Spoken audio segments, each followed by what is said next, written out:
விசித்திர விருந்து நகைச்சுவை. ஒரு உணவகத்துடைய பேர் விசித்திர விருந்து. அங்கே சாப்பிட்றதுக்கு ஒரு மனுஷன் போனார்.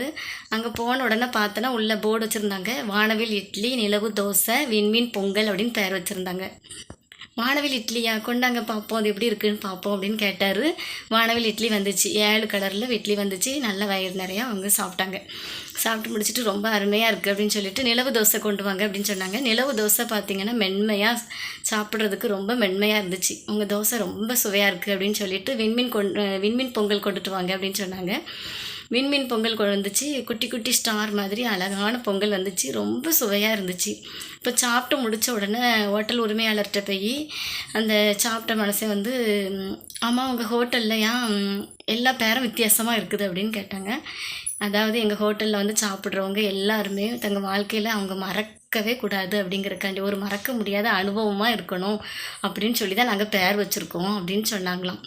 உடனே ஆமாம் உங்கள் யோசனை ரொம்ப அருமையானது அப்படின்னு சொல்லிட்டு இவரும் பில்லை கொடுத்துட்டு வீட்டுக்கு வந்தாருங்க.